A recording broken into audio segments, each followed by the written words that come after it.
Yeah, so we're in part 4, chapter 6, the order of the day. And he has some comments here on prayer, some of which I already shared with you. But then he says something which is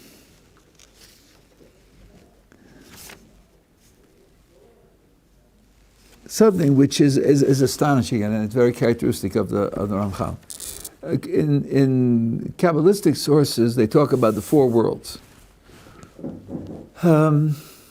It's one section of a gigantic system, the bottom section of the system. And we talked before in prayer about prayer in the general sense, what you say in the morning, having 7 sections. And we talked about linking up the worlds, 4 to 3, 3 to 2, 2 to 1, and 1. Then addressing 1 to justify a flow. And the flow comes from 1 to 2 to 3 to 4.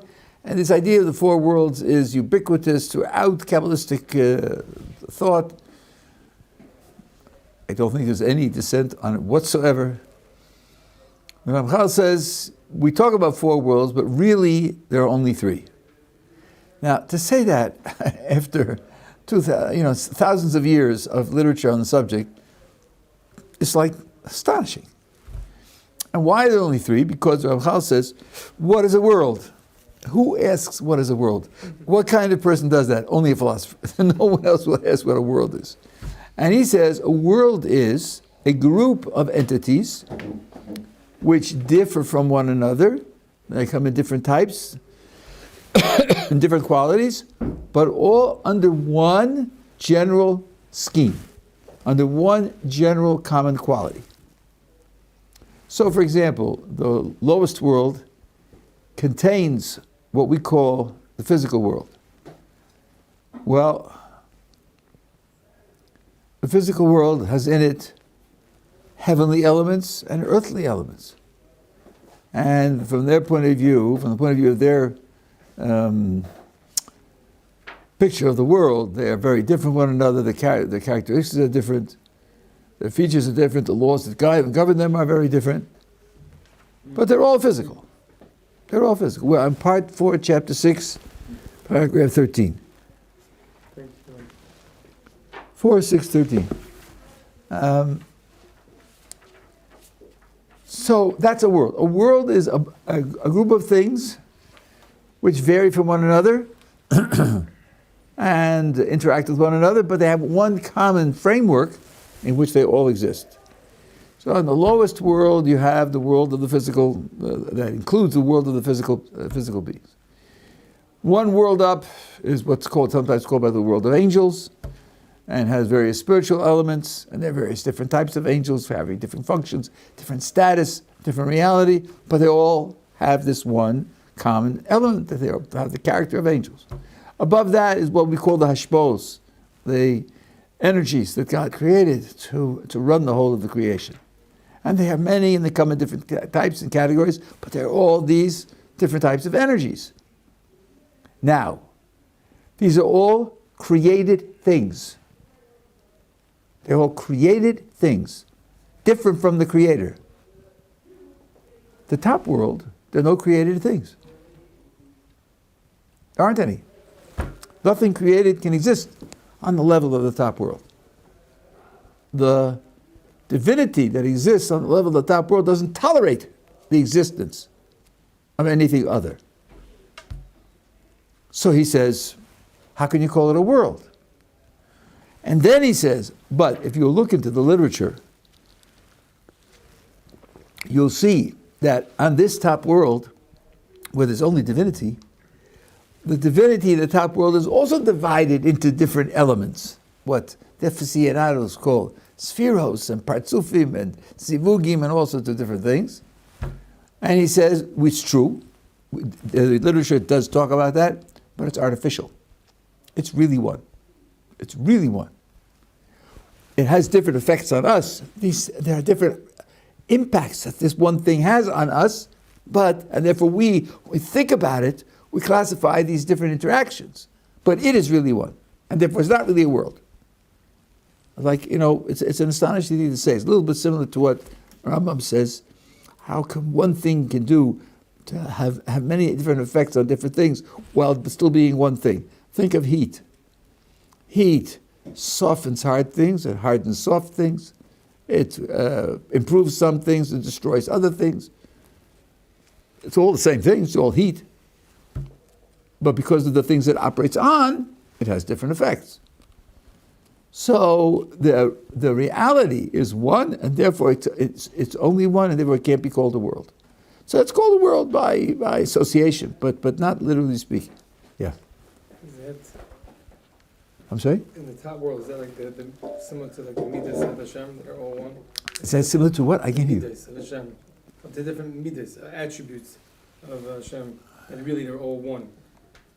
They're not creations. They're not, it's just how Hashem Manifests.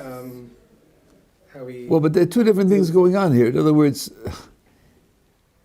the fact that they're not creations doesn't yet answer the question, because even in the world of divinity without any creations, there's still many descriptions. That's why he says, you might tell me I'm wrong. You might tell me it's really a world, because there are many different descriptions of things. So there are many different things, and they're interacting with one another, and they're all on one level. Therefore, it should be a world by my definition. But he says here the descriptions are misleading, because they are only descriptions of, so to speak, impacts, influences, effects, consequences. They're not descriptions of different entities giving rise to the different impacts, influences, and effects and consequences. And therefore, it's really only one. And that's why it can't be called a world. I told you when we started studying this Sefer that the Ramchal is really a philosopher. No one but a philosopher would do something like that. He's a Kabbalist, and he's a master of the entire tradition. But at heart, he's really a philosopher. He cares about definitions, and he can take a step which superficially looks like a very controversial thing to do, and he takes it with confidence because that's the way the definitions work. Yeah, okay. This I told you already about the daily service, the 4 parts. I told you about the length of the prayers. Fine. Now we come to chapter 7, periodic observances. Specific times for things to happen. And this includes Shabbos and the holidays, about which there's a great deal to say, but I want to give a little bit of a general introduction. There's a certain general attitude that you find in many Sfarim, and he expresses that attitude here, which is, if some significant event happens on a certain date, that gives the date a certain character. And when that date recurs year after year, something of the character of that event is still there, still alive. And that's the foundation for the fact that in Torah observance, we tend to repeat what actions took place on that day which caused that day to be a success. So we call them anniversaries, and superficially people say, how do you remember what happened on that important day? One way would be to act out again what happened then. That would be a good way of remembering. And that's true, it would be. But it's much more than that. What we did on that date, realize the potential of that date, and then when you do that from year to year, you still have access to that potential. So you make a Seder on the first night of Pesach. That's because in Egypt, 3,300 plus years ago, they made a Seder. And we do roughly what they did. And we light candles on Hanukkah because they lit the menorah in the Beis HaMikdash, in the temple. And we eat matzah at the Seder because they ate matzah at the Seder. And on Purim, they had a feast with which they celebrated their freedom and their release from oppression that they were suffering. So we also have a feast and celebrate it in the same way that they did it. We do these things because the day's events give it a certain stamp. That's one view that I think is almost universal. But there is a view, and I'm surprised that the Ramchal doesn't bring it, which asks the following question. The first day of Pesach is the 15th day of the month of Nisan. Is that an accident? We happened to go out on the 15th of Nisan. Could have gone out on the 20th, we could have gone out on ER, we could have gone out in Kislev. Just so happens we went out on the 15th day of Nisan. So therefore, this became a liberation day. Is that really true? According to this view, it's not true at all. The 15th day of Nisan was set aside as liberation day from the creation. The liberation potential in it was there from the creation. We do what they did on that night when they left Egypt because that's how God prescribed actualizing the potential that's in that day. But didn't create the potential. It just actualized it. And there's a little hint to this in a famous verse in the Torah. When the angels came to Abraham, the three angels, and he showed them hospitality. After that, two of them went to Sodom, where Lot was living. And Lot offered them hospitality also, at risk of his life. And he brought them into his house, and he made them a feast. And he served them matzahs. Crackers? Really? Crackers? For the feast? Well, yeah, matzahs because it was Pesach. And they ate matzah on Pesach hundreds of years before the Exodus. Hundreds of years before. Because it was the liberation day. And matzahs is one of the ways that you realize the potential of that day even before the event takes place. So this is a much deeper position. As I say, I don't have an explanation. Why the Ramchal doesn't take that deeper position? He traces it from the time that it happened. Okay. Now, the first one he starts with is Shabbos.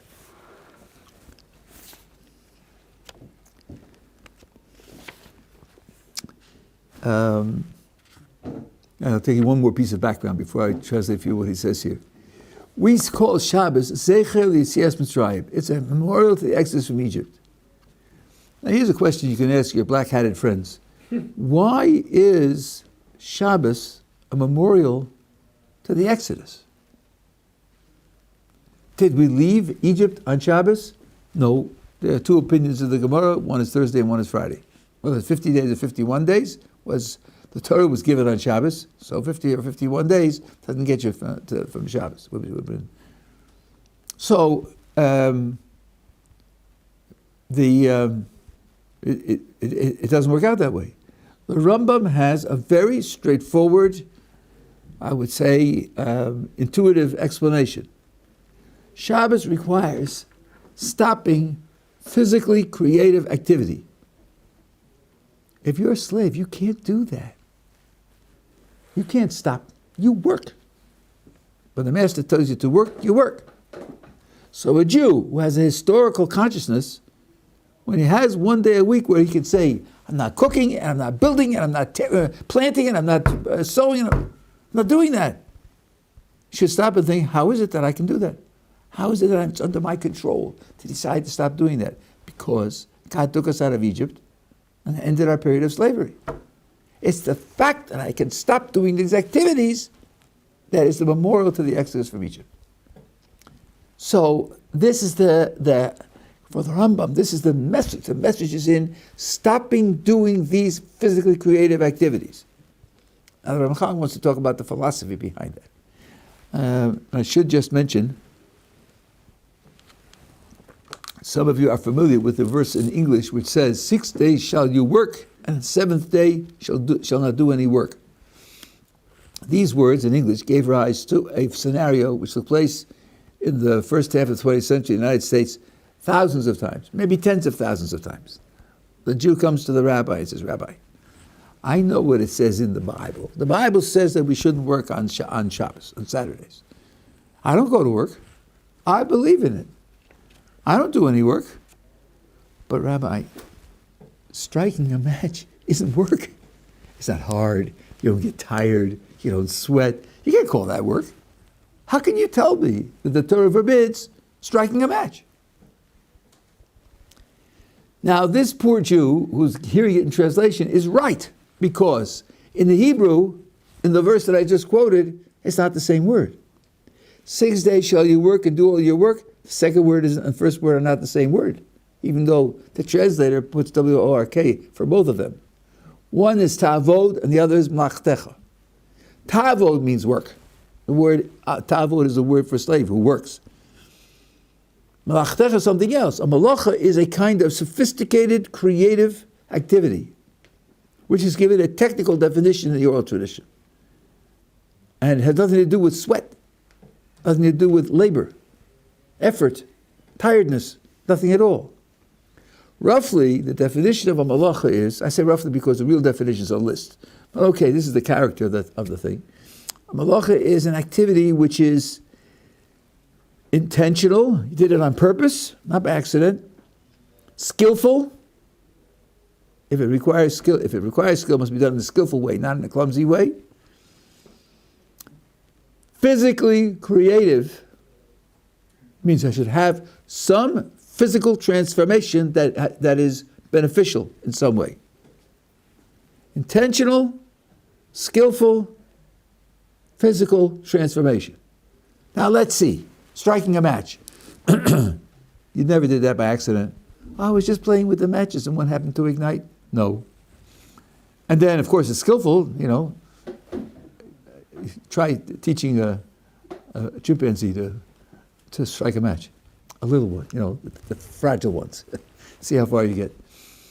And of course, 4-year-olds spend a lot of time experimenting with that when their parents aren't looking, to make sure that they can really strike it, make fire. And then you make fire, which gives you light and heat, combustion. That fulfills the definition of a malacha perfectly, even though it's not work. It's this kind of activity, intentional, skillful, physical transformation, that's forbidden on Shabbos. Now the question is, why should that be? What's the purpose behind it? The definition justifies the Rambam's explanation, but doesn't tell you where the prohibition comes from. And that's what the Ramchal tells us here. The general idea of Shabbos, he says, is, we've explained to you above that our world's divided into the profane, the ordinary, non-holy, and the holy. And there has to be some source of holiness for us in the world, so that the forces of darkness in the material world don't overwhelm us. And the Torah, the highest wisdom, analyzed and evaluated with great precision how much there has to be of the holy and how much there can be of the non-holy, which to a large extent is not yet holy, could be elevated, and set up the boundaries of both. Now, here, let's imagine a person that says, Shabbos is so beautiful. Shabbos is so elevating. Shabbos is so inspiring. I've decided, why only one a week? I'm going to have 2 a week. I'm going to make Tuesday my, Shabbos prime. Not to cast any insults on Amazon. And I'll do 2 a week. No. It doesn't make your week better. The Torah described the amount of the time of the world that needs to be dedicated to this expression of holiness, and you don't benefit yourself, you don't add anything to yourself if you create more. The Torah defined it. Same with Pesach, when you don't eat chametz. There's a lot of literature about the fact that chametz carries with it certain spiritual degradation. You say, if chametz carries with it spiritual degradation, let's not eat it at all. I don't have to eat chametz. I can exist, I can be quite healthy. So the Ramchal says, no, chametz is good for your body, and it's easy to digest, and it's pleasant. The Torah analyzed exactly how much time you should be restricted from chametz, 1 out of 52, 1 week out of 52 per year, and the rest of the time there's no point in it. You gain nothing from it. So the fact that a little is good doesn't mean that more is better. The Torah described exactly how much is needed. Now,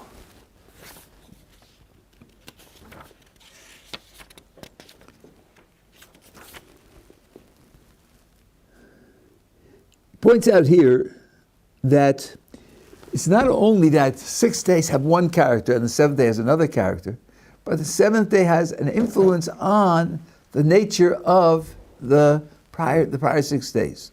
And here we have to understand that Shabbos comes at the end of the week. That's not an accident. And by the way, the Christians who changed the calendar and put the biblical Sabbath, they believe in our Bible to some extent. They put the biblical Sabbath on Sunday. This was done because with Romans, when Constantine made the official religion of the Roman Empire Christian,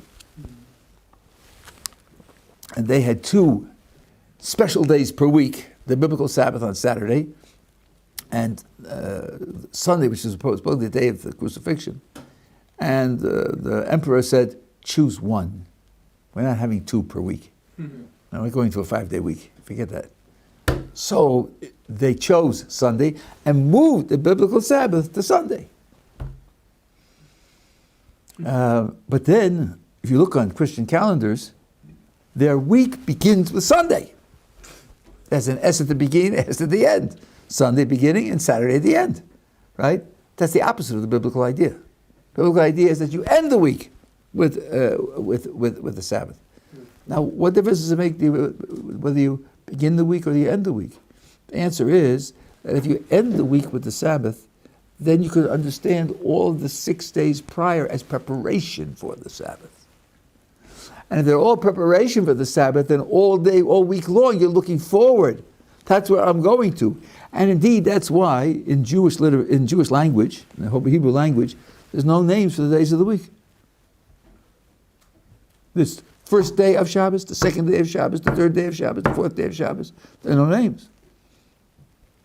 And indeed, the Ramban says that when you designate the day, when you talk about Shlishi b'Shabbos or Revi'i b'Shabbos, you're performing the mitzvah of remembering the Sabbath.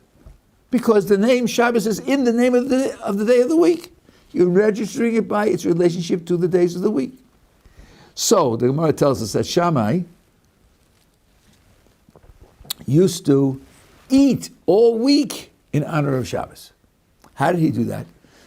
He would go to the market on Sunday, look for something good to have for Shabbos. He would buy it. On Monday, he would go to the market.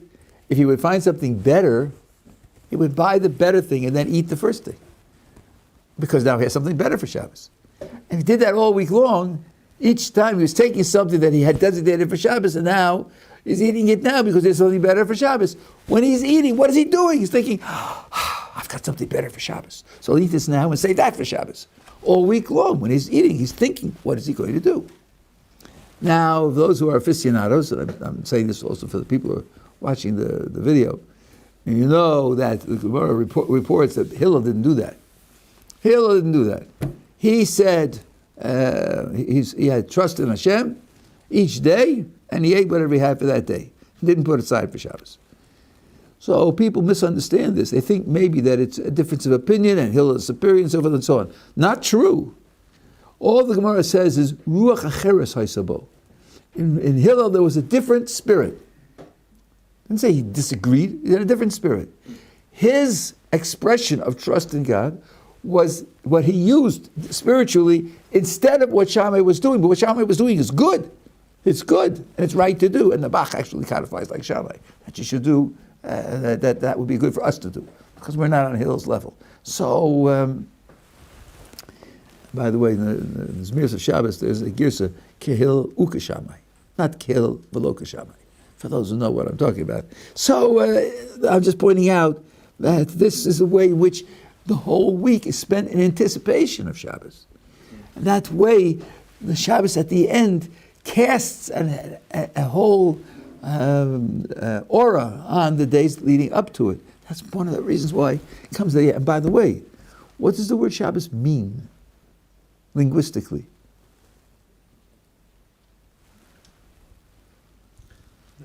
It doesn't mean to sit, and it doesn't mean to dwell.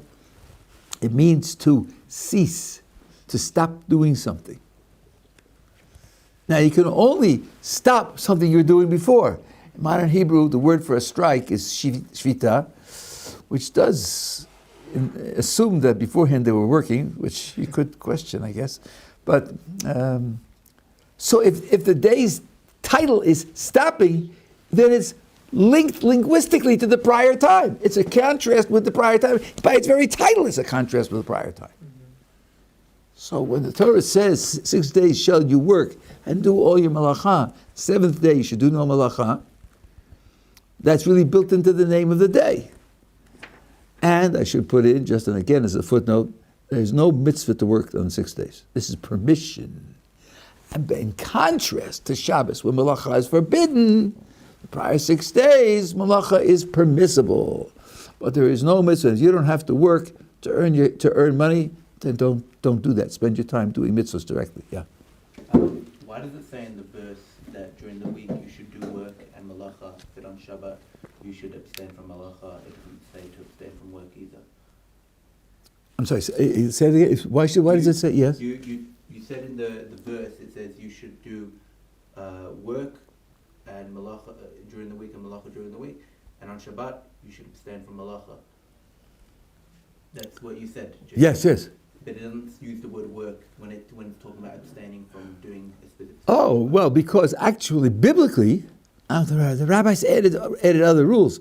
Biblically, there is no prohibition against working up a sweat on Shabbos. There's no prohibition.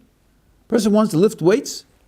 Biblically, there's no prohibition against that. Then it's redundant to state that you're allowed to do it during the week if, from an initial standpoint, you can actually do it on Shabbat as well. Work, I'm talking about, not malacha.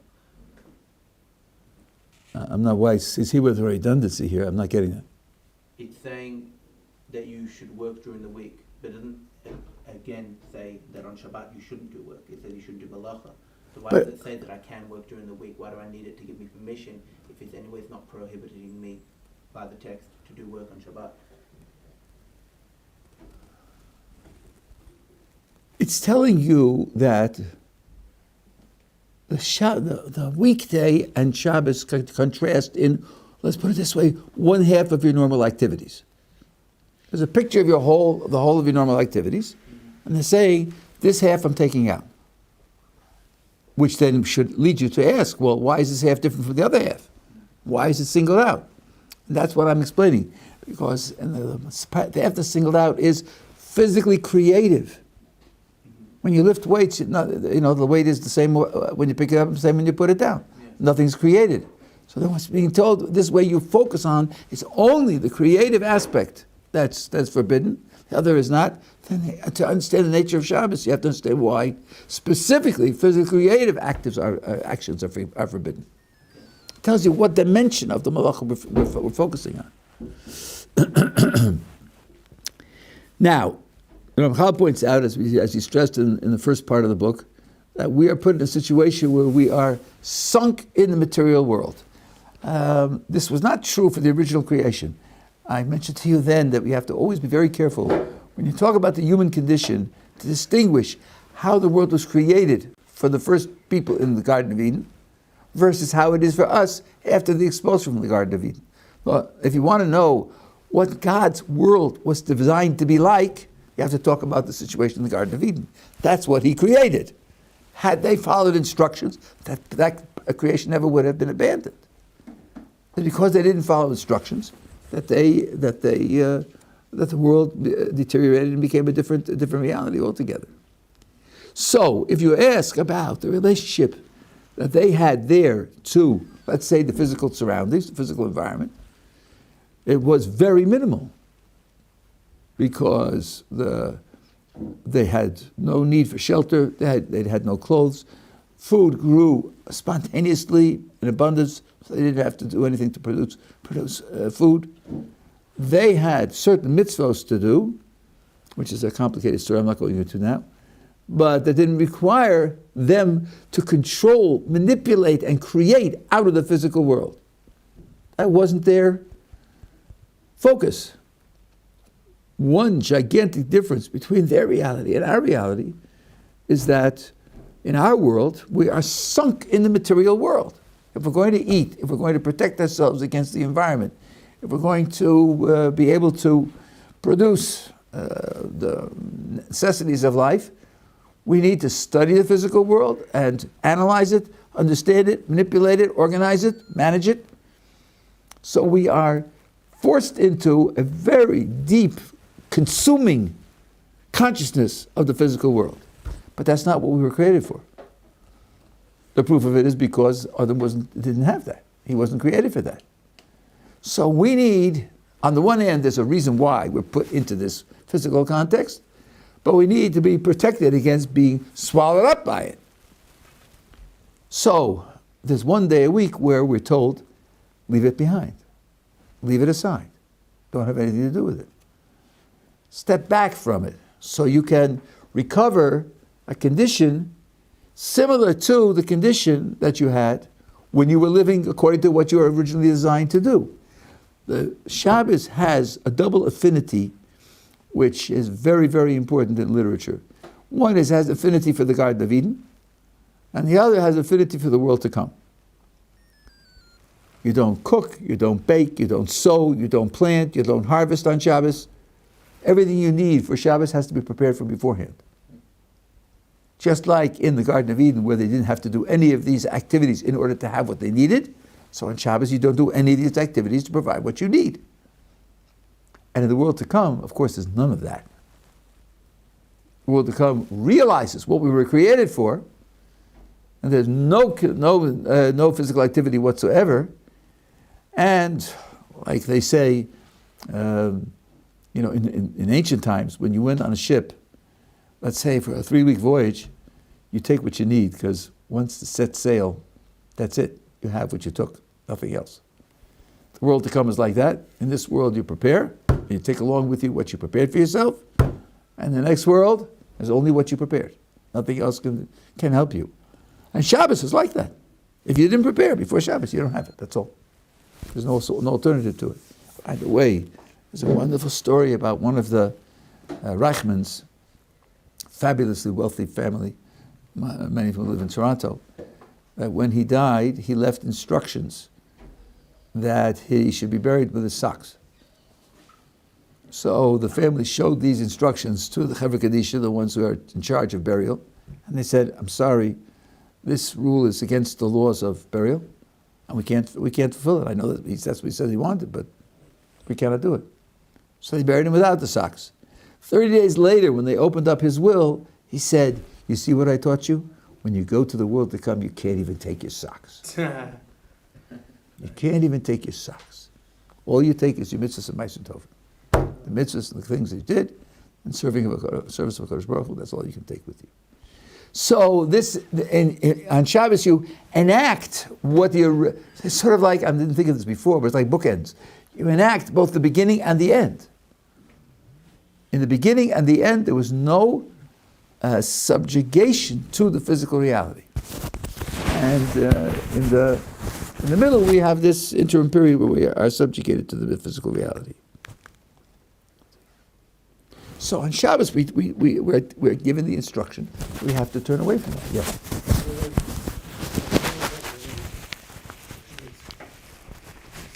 Going back to that's the Gan Eden, before the sin, there was the Shabbos, and ultimately what will be in the future, Olam Haba Shabbos. So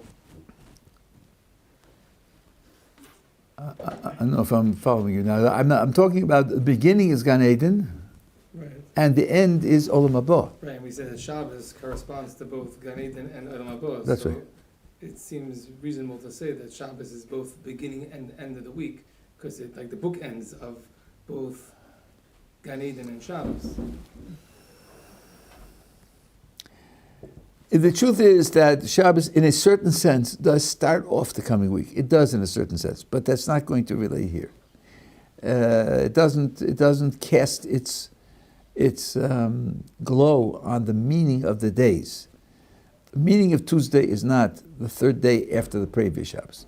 The meaning of Tuesday is 3 days in your preparation for the next Shabbos. That's what gives it its elevation. There's also machlokes in Shabbos. If someone says Shabbos, if someone doesn't know what day is Shabbos, which one does he make Shabbos? Now Shabbos, then count 6 days, or count 6 days and make Shabbos? It's true, but that's not the reference there. The reference there is to the Shabbos to automate, which was the seventh day, not this condition in Gan Eden. He was in Gan Eden on the sixth day before he committed the transgression. When you talk about what you do in the wilderness, they're doing it right away is because of the next day, not the day when he was in the Gan Eden, not the day when he was created. So that was only the sixth. That was the sixth day of creation. It was the seventh day because one day later was Shabbos. None of theirs not talking about going back to Gan Eden. Not going right. Okay. So now.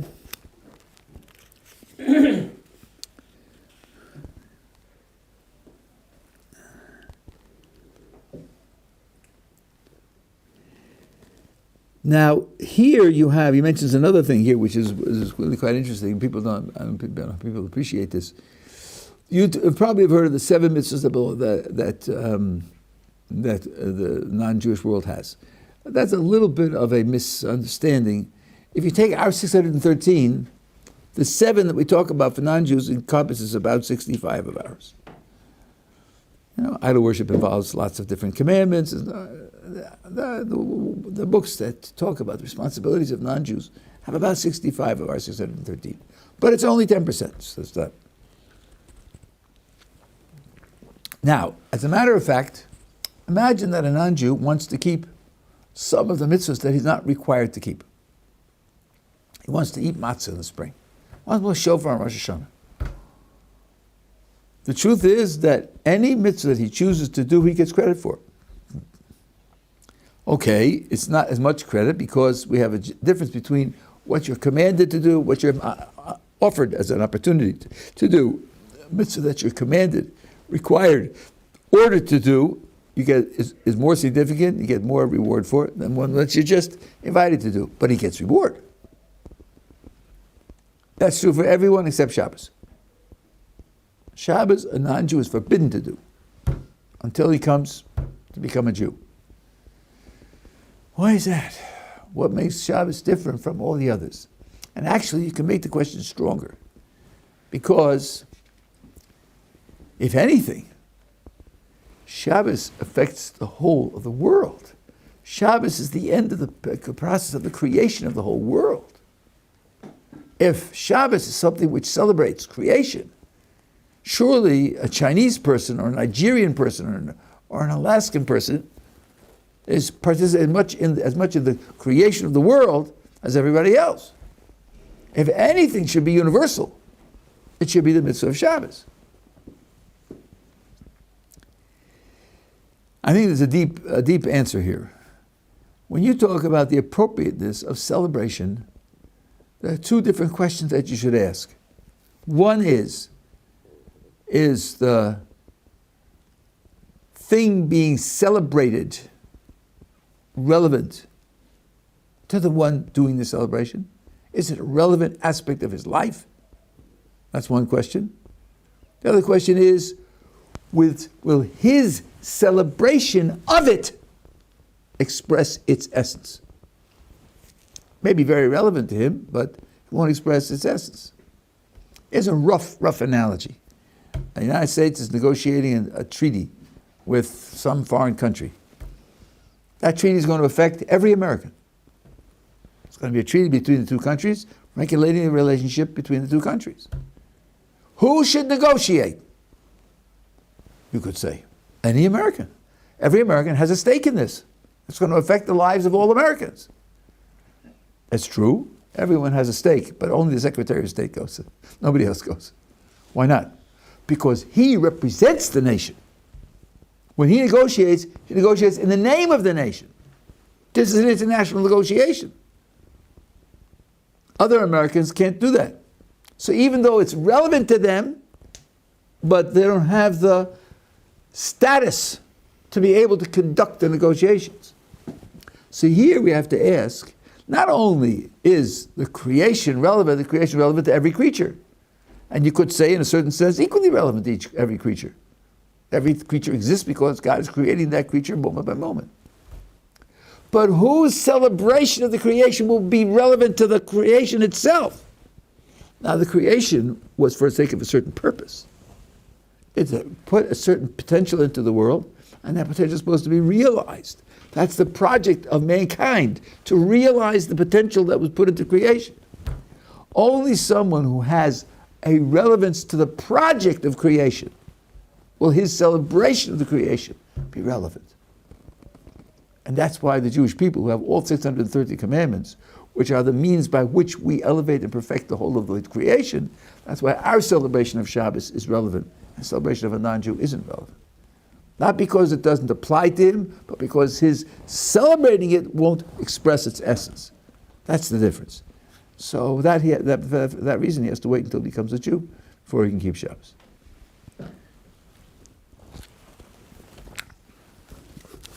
Okay, now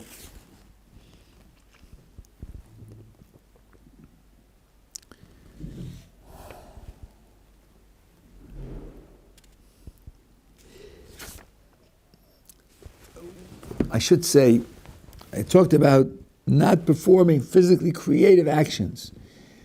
Some people misunderstand this as to mean you should just go out into the forest. You can benefit from all of your other physical activities that you performed beforehand.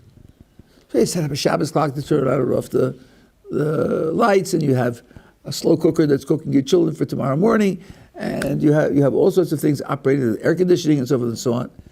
As long as you don't do anything creative. In other words, your attitude towards the environment has to be a passive attitude. I'm going to tell you something that I think. I don't see it in any source. I think it's an interesting thought. There are people who preach that we should be careful about the environment. We should be careful not to be destructive of the environment, to respect the environment, and so forth and so on. Okay, there's a lot of exaggeration there. I'm not going into that now. But I think the attitude that there is something which you have to adjust to, that you can't adjust it to you, is a very important attitude. Top of the list of things that you have to adjust to and can't control and adjust to yourself, top of that list is the Creator, thank you. You're not going to manipulate him to become what you want. You're not going to mold him into your image. Sorry, that's off the page. You have to mold yourself to fit into his system, to resemble him, not the other way around.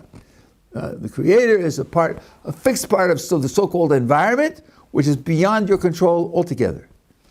Now, the Shabbos is a time when you're not molding the environment. You're not changing the environment. You're not transforming the environment. You can transform yourself, your thoughts, your emotions, your projects, your goals, your priorities. That you could work on, but not the physical world. So here, even vis-a-vis the physical world, you take a passive attitude. I can't do something to control the physical world now. I think that's healthy also. There are limits beyond which the physical world will not respect our intervention. What the limits are is quite controversial, but there definitely are limits. Don't want to explode, 100 hydrogen bombs. That'll be the end. So this forced acceptance of the environment in which you live, accepting it for what it is something which is extremely, extremely important. And here, I think, it's absolutely crucial that the things that we're forbidden to do include things we are typically doing all day, every day. It means the consciousness is there. For example, the lights are going off at 11 o'clock. They're going off at 11 o'clock. So, you're having a wonderful time, and you're talking, and you're eating, and so on and so on. But the lights are going off at 11 o'clock, period. So if you got to finish now. If you got a bench, people have to look at it, sit at the bench, so you have to do it while the lights are on, before the lights go off. Otherwise, you're sunk. I'm not talking about cases where you could manipulate it to go on longer, but often there are no such option. And the food. We had an accident last week with the children. The children spoiled. So there's no children, period. That's it. That's all. Take all the food out and eat whatever you have, but you're not going to have it. You're dealing with it as what it is without your ability to mold it in your image or mold it according to your will. That's something which is a useful psychological exercise. That once a week, 24 hours, you fit into it. You don't change it to do what you want it to be.